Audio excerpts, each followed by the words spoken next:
Good morning, dear students. Let's move on to the last part of good laboratory practices today. Part 6 of good laboratory practices. The content of today's discussion is disqualification of testing facilities. Disqualification of testing facilities. So the facilities given to GLP will be disqualified. So what are the conditions it will be disqualified? So those aspects we are going to discuss today. A disqualification of a facility includes before a workplace can experience the consequences of non-compliance, an explanation of disqualification is needed. Before a workplace can experience the consequences of non-compliance, an explanation of disqualification is needed.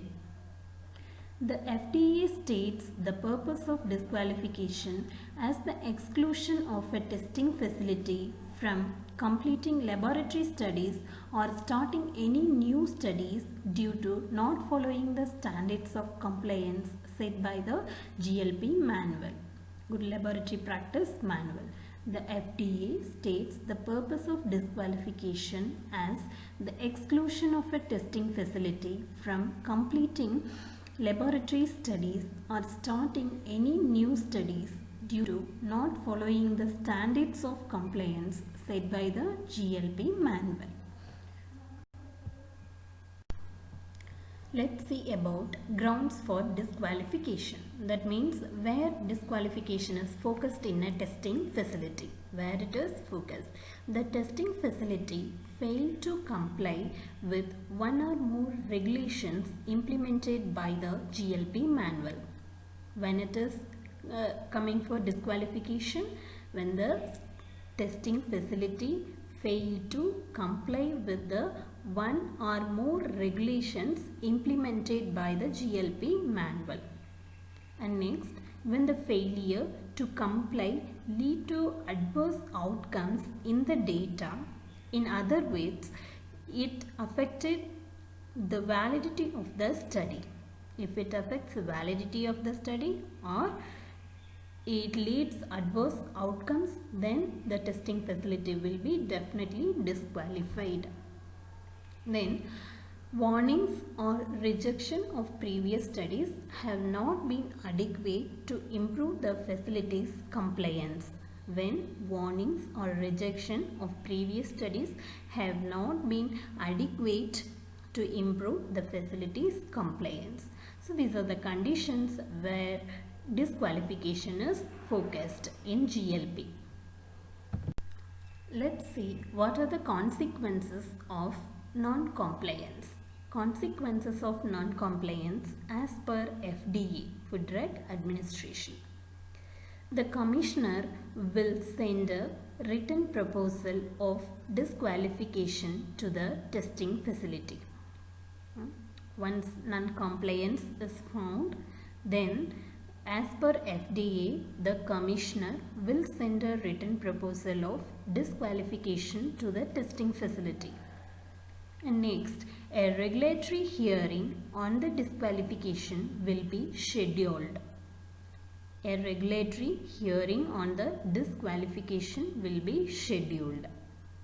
Third, if the Commissioner finds that after the hearing the facility has complied, then a written statement with an explanation of termination of disqualification will be sent to the facility.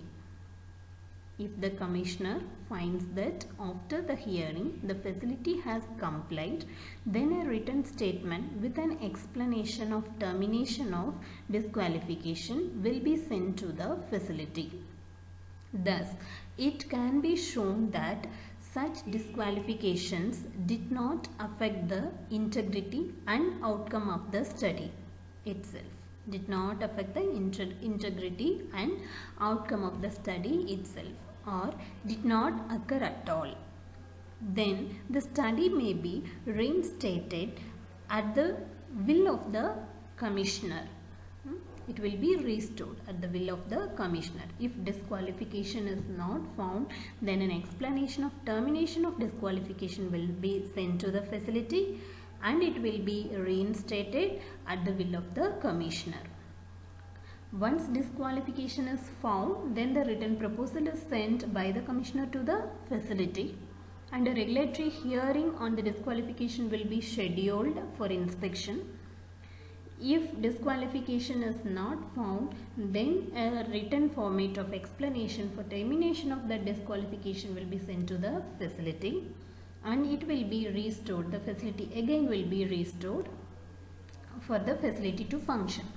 So these are the consequences of non-compliance in a good laboratory practices. Coming to actions to be taken upon disqualification. What are the actions to be taken upon disqualification?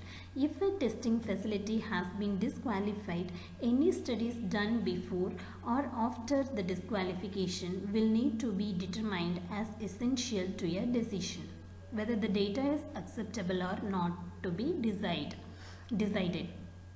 If the study is determined unacceptable, then the facility itself may need to show that the study was not affected by the non-compliance that lead to the disqualification.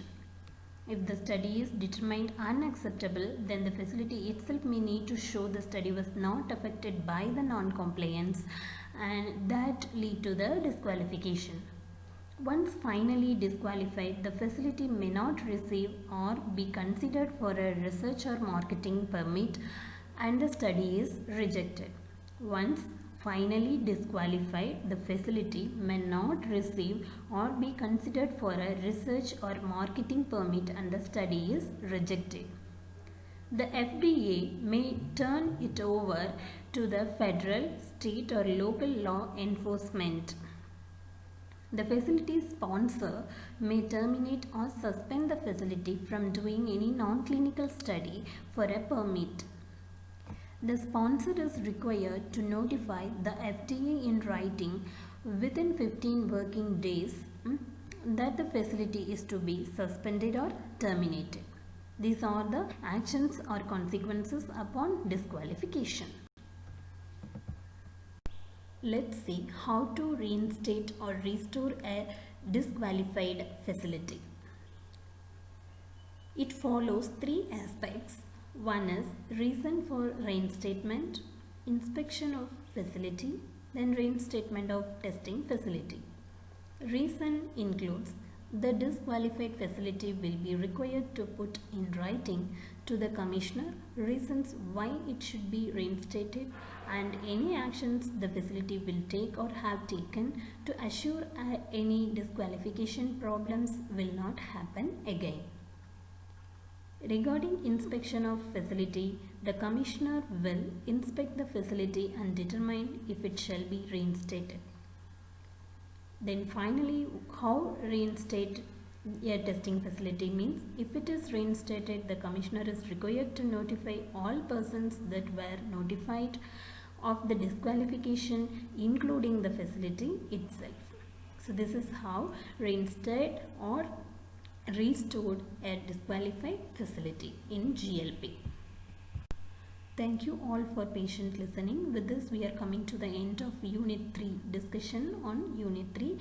In the next class, you will be having an MCQ class test on Unit 3, whole Unit 3. It comprises of quality control and GLPs. So go through all the contents of Unit 3 and come to the next class. Thank you all for patient listening.